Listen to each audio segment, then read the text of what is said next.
15장 25절에서부터 32절 말씀입니다. 신약성경 누가복음 15장 25절에서부터 32절 말씀 보겠습니다.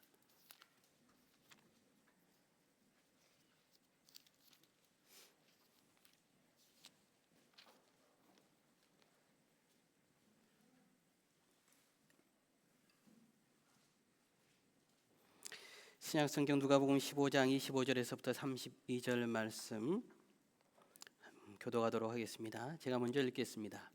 마다들은 밭에 있다가 돌아와 집에 가까이 왔을 때에 풍악과 춤추는 소리를 듣고 대답하되 당신의 동생이 돌아왔음에 당신의 아버지가 건강한 그를 다시 맞아들이게 됨으로 인하여 살찐 송아지를 잡았나이다 하니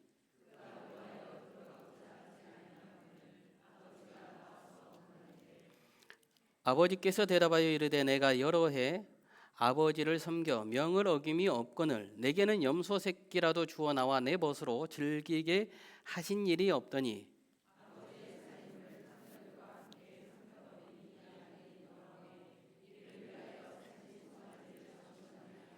아버지가 이르되 예 너는 항상 나와 함께 있으니 내 것이 다 내 것이로되 이 내 동생은 죽었다가 살아났으니 내가 즐거워하고 기뻐하는 것이 마땅하다 하니라. 아멘. 우리 옆에 교우님들과 함께 인사 나누겠습니다. 사랑합니다. 사랑합니다. 반갑습니다. 사랑합니다. 사랑합니다. 오늘 주제는 대단히 짧죠. 여러분 제목이 작은 자입니다. 작은 자. 말씀에 들어가기에 앞서서 여러분 우리나라 사람이라면 다 좋아하는 대한독립투사가 있습니다. 안중근 의사일 겁니다. 이 안중근 의사 마지막 1년을 다룬 뮤지컬이 하나 있는데 창작 뮤지컬 영웅이라는 뮤지컬이 있습니다. 저도 직접 보지는 못하였고 TV에서 방영해 주는 것만 짧게 보게 되었는데요. 이제 이토 히로부미 총격 사건 이후에 재판 장면에서 피고 안중근에게 마지막 변론의 기회가 주어집니다. 그때 안중근 역을 맡은 배우가 자신이 이토 히로부미를 죽인 진짜 이유가 무엇인지 제목들을 하나하나 읊게 됩니다. 명성황후를 살해한 죄, 황제를 폭력으로 폐위시킨 죄, 그리고 여러분이 한 번쯤은 들어봤을 만한 후렴구가 나옵니다. 누가 죄인인가? 누가 죄인인가? 이 대목에서 한번 생각해 볼 수 있는 것이죠. 여러분 안중근 의사가 우리나라 편에서는 이토 히로부미를 죽인 영웅의 모습이지만 일본의 편에서는 테러리스트죠. 어느 편에 섰는가에 따라서 죄인의 모양이 달라지는 것입니다. 그냥 영웅이 되기도 하고 죄인이 되기도 합니다. 참 아이러니한 모습이죠. 오늘 제가 어떤 대한 독립에 관해서 말씀드리려고 하는 것은 아니고 예수님의 순환과 부활을 묵상하면서 영적인 법정 앞에서 뼈아픈 질문을 우리 자신에게 던져보려고 하는 겁니다. 과연 누가 죄인인가? 과연 누가 예수님을 십자가에 못 박았는가? 오늘 이 무서운 질문에 대한 답을 찾기 위해서 오늘 누가복음 15장 탕자의 비유로 들어가 보려고 하는데요. 탕자의 비유는 우리가 잘 알고 있죠. 모든 것을 탕진한 둘째가 돌아옵니다. 그랬더니 아버지가 큰 잔치를 벌려주십니다. 그동안 우리의 모든 관심과 집중은 둘째 아들에게 맞추어져 있었습니다. 그런데 본문 말씀을 잘 묵상해 보면 첫째 아들에 관한 이야기가 더 성경에는 많이 나오고 있다는 것입니다.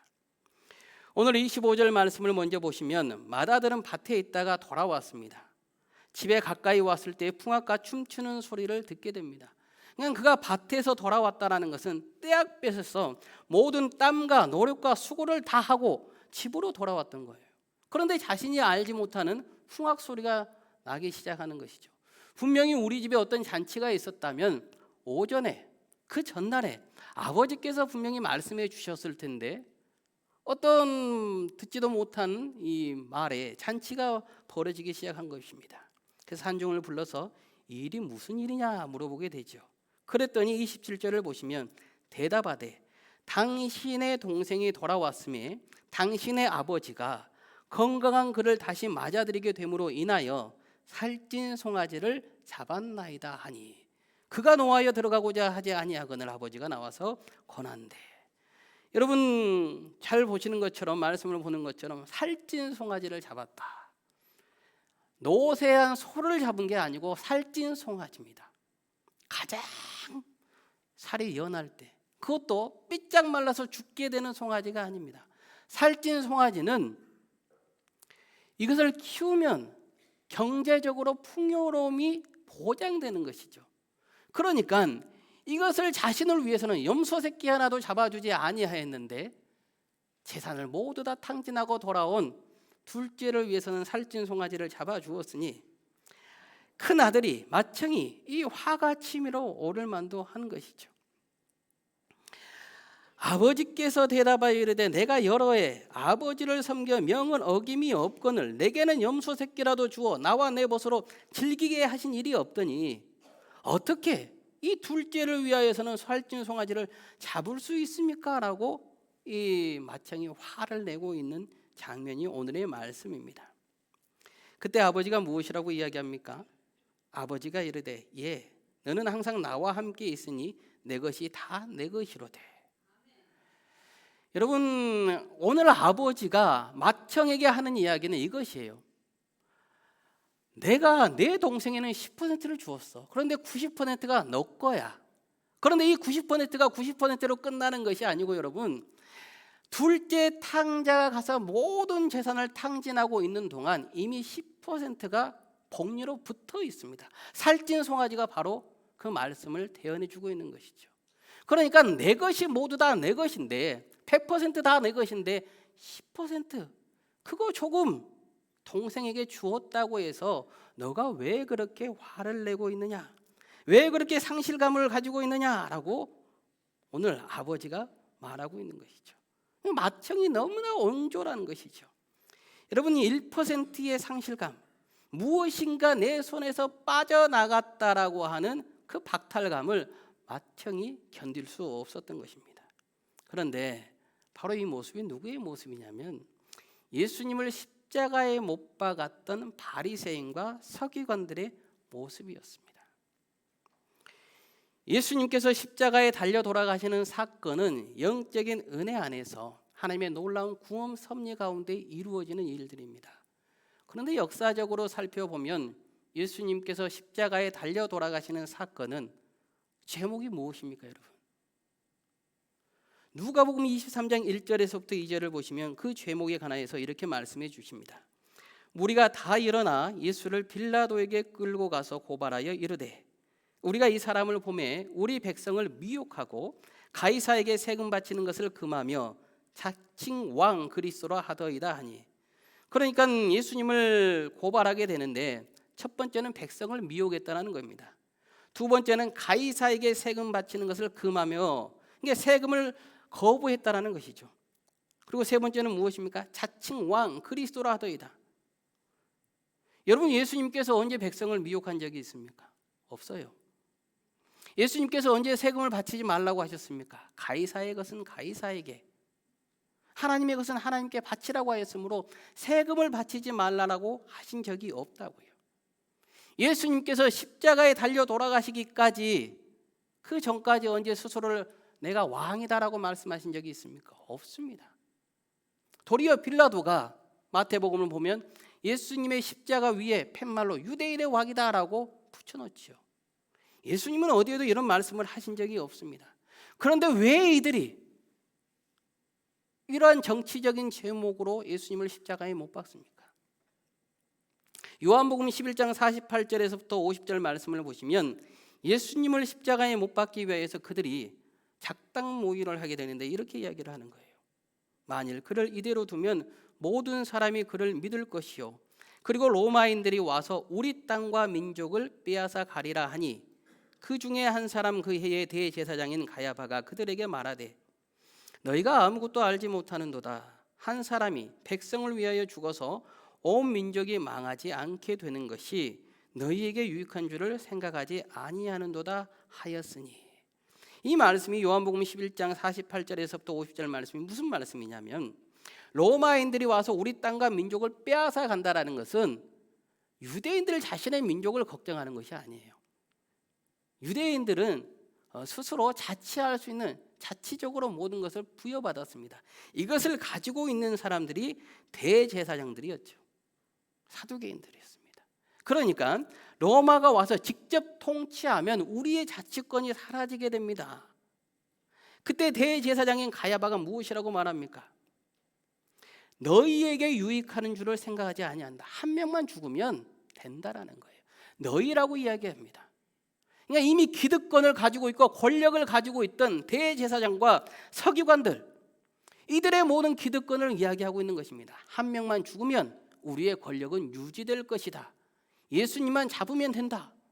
그래서 공생의 기간 동안 그렇게 그들이 예수님을 어떻게 하면 고발할까? 그 고발거리를 위하여서 끊임없이 예수님께 가서 어떻게 합니까? 시험하죠. 시험합니다. 그리고 시험하지 못하고 이제 어쩔 수 없게 되자 예수님을 없는 제 몫을 갖고 고발하게 되는 것이죠. 이들이 진실로 맏형이었던 거예요. 자신들이 모든 것을 다 가지고 있으면서 예수님께서 무리들의 조그만 사랑을 받으니까 그것을 용납하지 못하는 것입니다. 백성들이 예수님을 따르자 그 10%를 용납하지 못하는 거예요. 예수님을 못 박은 사람들은 여러분 머리에 뿔이 난 흉악범들이 아니었어요. 어떤 뒤에 날개를 달고 있는 사탄의 꼬리를 하고 있는 사람들이 아니었다고요. 대단히 선한 얼굴의 모습을 가진 대제사장들이었습니다. 서기관들이었습니다. 하나님의 말씀을 잘 알고 있는 자들이었습니다. 종교적인 모양으로 거룩함을 나타내는 그들이었습니다. 그런데 맏형이었던 그들이 예수님을 십자가에 못 박게 됩니다. 스스로 그들은 큰 자의 모양으로 가려고 했었고 자신이 가진 것은 그 어떤 것도 내려놓으려고 하지 않았던 것이죠. 결국 예수님도 용납하지 않았던 것입니다. 그리고 예수님을 십자가에 못 박게 되는 것이죠. 예수님은 이런 모습을 너무나 잘하셨기 때문에 공생의 기간 동안 끊임없이 말씀하십니다. 작은 자가 되어야 된다. 작은 자가 되어야 된다.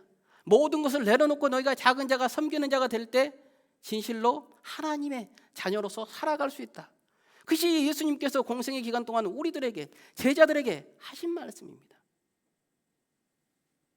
누가복음 9장 46절에서부터 48절을 보시면 제자 중에서 누가 크냐 하는 변론이 일어나니 예수께서 그 마음에 변론하는 것을 아시고 어린아이 하나를 데려다가 자기 곁에 세우시고 그들에게 이르시되 누구든지 내 이름으로 이런 어린아이를 영접하면 곧 나를 영접함이요 또 누구든지 나를 영접하면 곧 나를 보내신 이를 영접함이라. 너희 모든 사람 중에 가장 작은 그가 큰 자니라. 여러분, 우리는 예수님의 순환과 부활을 준비하면서 우리 스스로에게 정직하게 물어보아야 됩니다. 나는 큰 자인가? 작은 자인가? 나는 맏아들로서 내 몫에 아주 작은 것조차 형제를 위해 내어주지 못하고 씩씩거리고 있는 사람인가?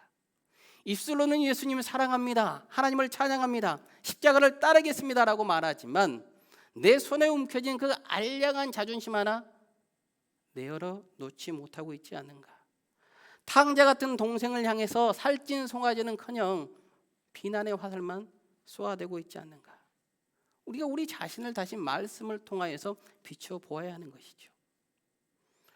그래서 여러분, 요즘 시대에, 오늘 살아가는 이 시대에 예수님을 십자가에 못 박는 사람은 2000년 전의 로마 병정들이 아니다고요.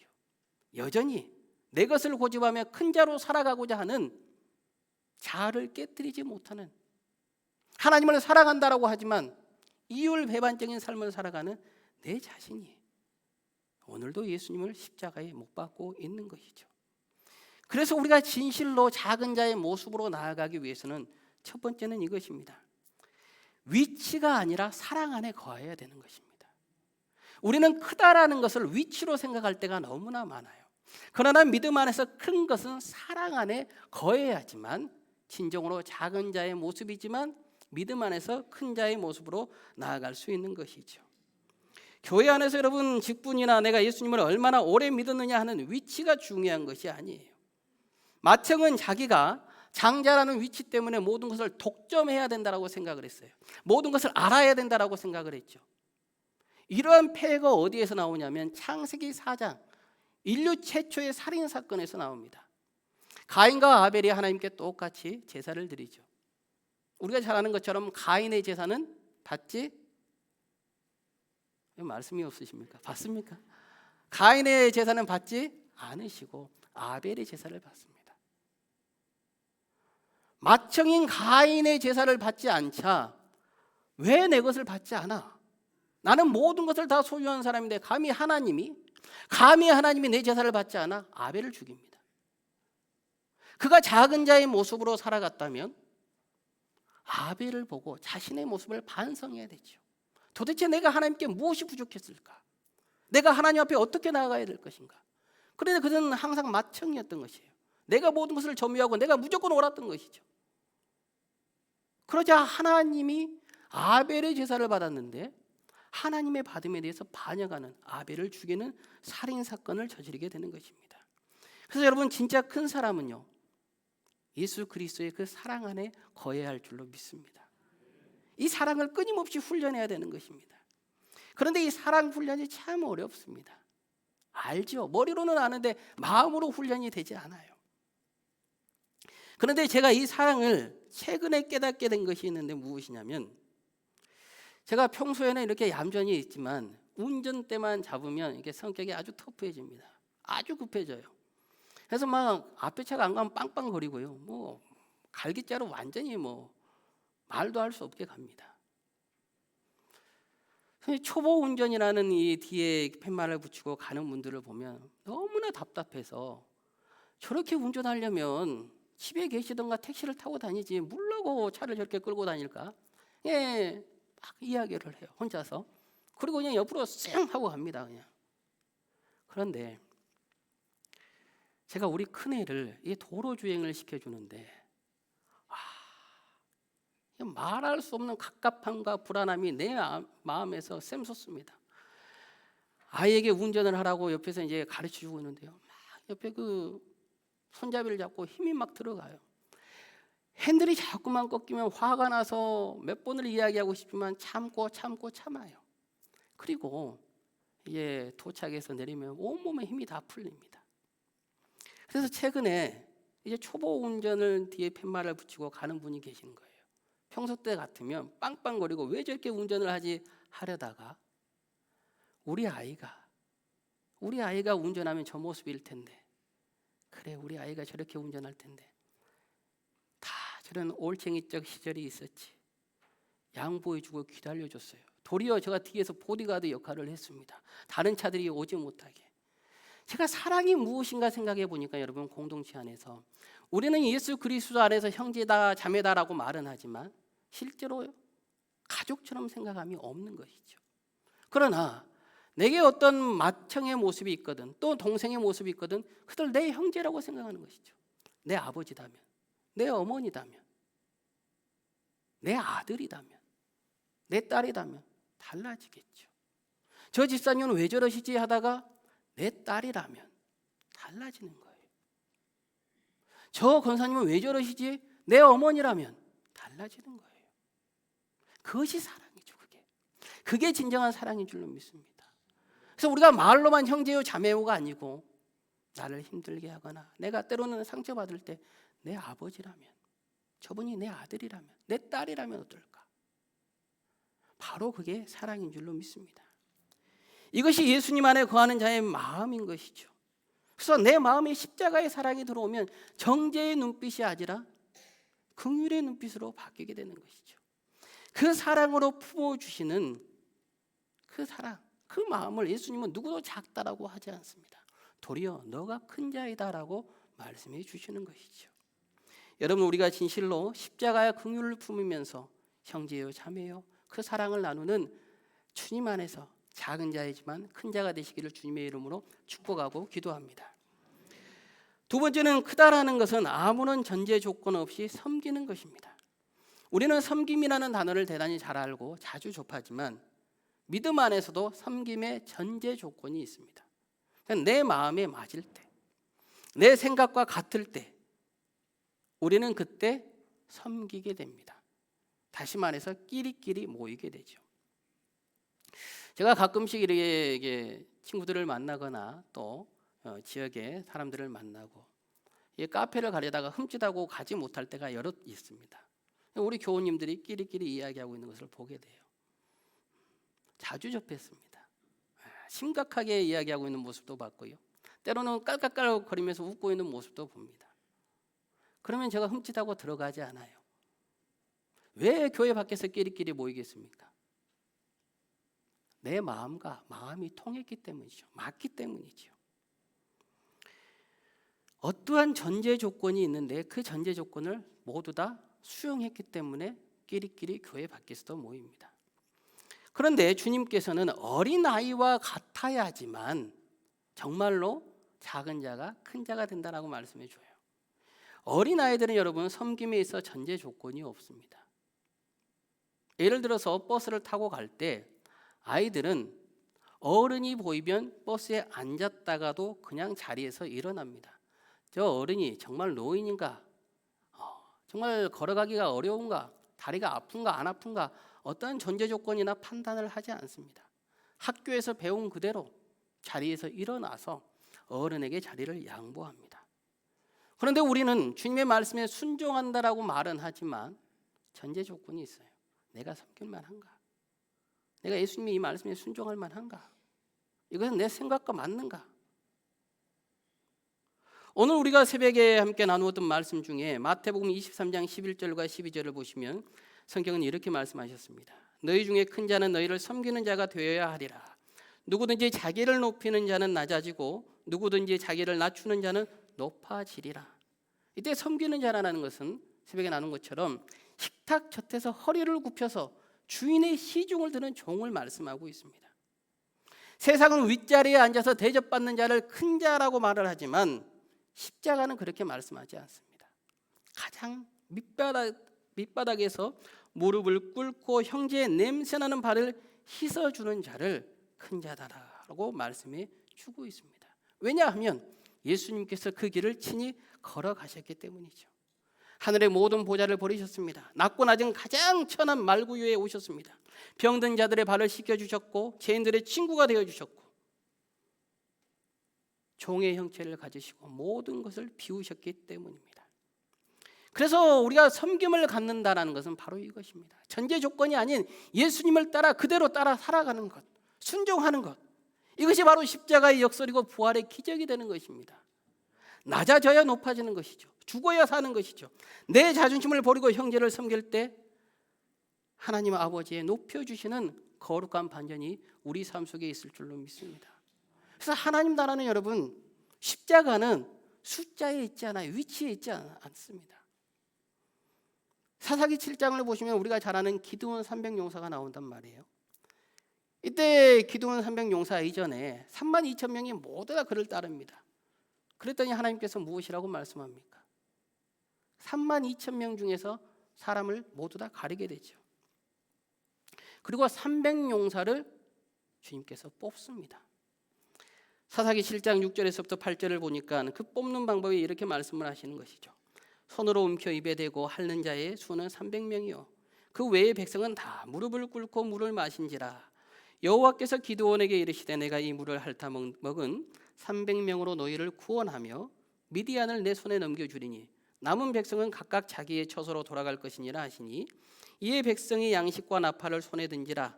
기드온이 이스라엘 모든 백성을 각각 그의 장막으로 돌려보내고 그 300명은 머물게 하니라. 미디안 진영은 그 아래 골짜기 가운데 있었더라. 이렇게 300명을 구별하시는데 그 이유에 관해서 이렇게 말씀하고 계시는 거예요. 여호와께서 기드온에게 이르시되 너는 따르는 백성이 너무 많은즉 내가 그들의 손에 미디안 사람을 넘겨주지 아니하리니 이는 이스라엘이 나를 거슬러 스스로 자랑하기를 내 손이 나를 구원하였다 할까 함이니라. 위치에 있다 할까 함이니라.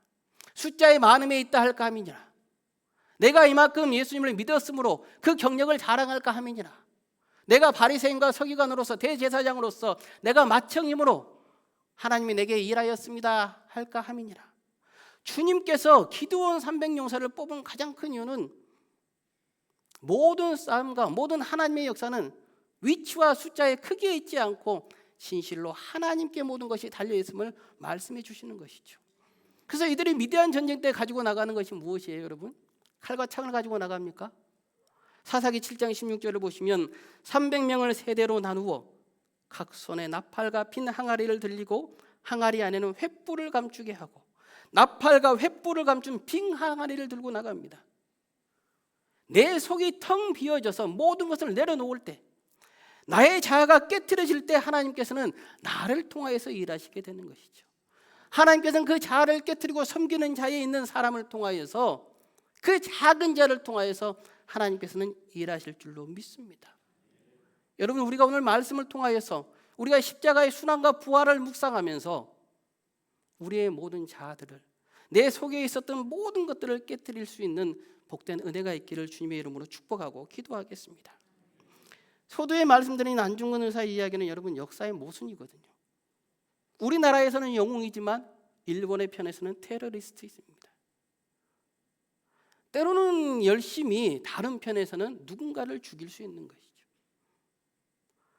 사도 바울이 하나님을 만나기 전에 사울이었을 당시에 어땠습니까? 그 열정을 가지고 있었을 때 하나님을 향한 열심이 도리어 하나님을 섬기는, 예수님을 그리스도라고 고백하는 안디옥 교인들을 핍박하지 않았습니까?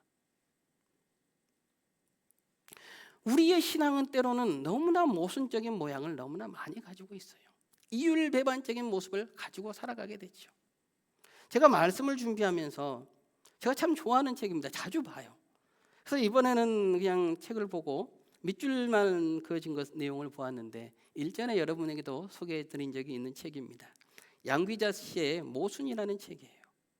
이분의 책을, 이 모순이라는 책을 읽어보면 삶이 동전의 양면 같다라고 이야기합니다. 너무 모순적인 게 많다라고 이야기를 해요. 그 중에 몇 줄을 제가 말씀을 드려보면 이런 문장들이 있습니다. 우리들은 남이 행복하지 않은 것은 당연하게 생각하고 자기 자신이 행복하지 않은 것에 대해서는 언제나 납득할 수 없어 한다. 이게 무슨 말씀이냐면 여러분, 옆에 교우님들이 힘들고 시험 당할 때는 토닥토닥 거려주면서 그래, 하나님이 아실 거야. 이 광야의 길을 모두 다 이기고 나가면 하나님께서 축복해 주실 거야. 그런데 내가 똑같은 상황에 있으면 어떻게 합니까? 주님, 어떻게 내게 이럴 수 있습니까? 어떻게 이럴 수 있습니까? 나는 주님을 잘 섬겼잖아요. 나는 옆에 교우님보다 더욱더 주님께 신실하게 섬겼잖아요. 대단히 모순적인 모양이죠. 사람들은 작은 상처는 오래 간직하고 큰 은혜는 얼른 망각해 버린다. 상처는 꼭 받아야 할 빚이라고 생각하고 은혜는 꼭 돌려주지 않아도 될 빚이라고 생각하기 때문이다. 대부분의 사람들은 인생의 장부책 계산을 그렇게 한다. 여러분, 이 자리에 앉아있는 우리들 모두가 부모님께 받은 상처 하나씩은 있을 겁니다. 부모님께 받은 상처 아직도 잊지 못하는 분들 많을 겁니다. 부모님이 나를 낳아주고 나를 길러주었던 그 은혜 생각하지 않습니다. 하나님께 받은 은혜 별로 생각하지 않습니다. 입으로는 고백하지요. 그 크신 은혜 말로 다 형용할 수 없습니다라고 고백하지만 우리는 조그마한 상처 받으면 주님의 말씀 없습니다. 내 기분대로 행하죠. 나 상처받았어. 나 너무나 아파. 그러면서 우리 어떻게 이야기합니까? 주님 사랑해요. 주님의 희생을 마치 당연하게 우리는 생각한다고요. 그것이 오늘 우리의 삶의 모양, 이 모순의 모습임을 오늘 말씀을 통하여 우리는 다시 한번 깨닫고 나가시기를 바라겠습니다. 예수님을 못 박은 자는 2000년 전의 바리새인과 대제사장이 아니다고요. 여전히 모순적으로 살아가고 있으며 맏형의 모습으로 내가 가진 것 하나도 내려놓지 않으려고 하는, 내가 사실은 예수님을 여전히 십자가에서 못 박고 있는 것이죠. 28절 말씀 하반절 말씀으로 돌아가서 보시면 32절까지 보시면 분노하는 큰아들을 아버지는 타이르고 있습니다. 28절에 그가 노하여 들어가고자 하지 아니하거든 아버지가 나옵니다. 아버지께서 대답하여 이르되 예, 좀 이렇게 하자. 또 31절을 보시면 아버지가 이르되 예, 너는 항상 나와 함께 있어 내 것이 다 내 것 아니겠니? 이 내 동생은 죽었다 살아났으니 내가 잃었다가 얻었기로 우리가 즐거워하고 기뻐하는 것이 마땅하지 않겠니? 이것은 무엇이냐면 여러분, 여호와 하나님께서, 전능하신 그 여호와 하나님께서 성자 예수님을 이 땅에 보내주셔서 종의 형체를 가지시고 우리를 타이르시는 십자가의 모습입니다. 십자가의 모형인 것이죠. 여러분, 여호와 하나님은, 예수 그리스도께서는 세상의 왕이셨고 우주의 왕이셨습니다. 그런데 그분께서는 모든 것을 포기하시죠. 10%요? 90%요? 아니요. 가진 전부를 포기하십니다. 그리고 우리를 위하여서 이 땅에 내려오셔서 배신하고 도망가는 우리들, 탕자처럼 이 허랑방탕하게 살아온 우리들을 위해서, 고집과 아집을 여전히 내려놓지 않는 우리들을 위해서 십자가에 기꺼이 생명을 내어 던지셨습니다. 주님께서는 우리를 위하여 목숨을 내어 주셨는데 우리는 어찌하여 그 알량한 자존심 하나 내어놓지 못하면서 감히 입에 순교라는 거룩한 단어를 올리게 됩니까? 나 순교할 수 있습니다. 자존심 하나 깨트리지 못하는데 어떻게 순교합니까? 내가 그토록 움켜쥐고 있는 마청의 기득권을 내려놓지 않는데 어떻게 주님 앞에 나아갑니까? 여러분, 오늘 성령 주 하나님께서 이런 우리의 마음을 깨트려주는 귀한 은혜가 있기를 바라겠습니다.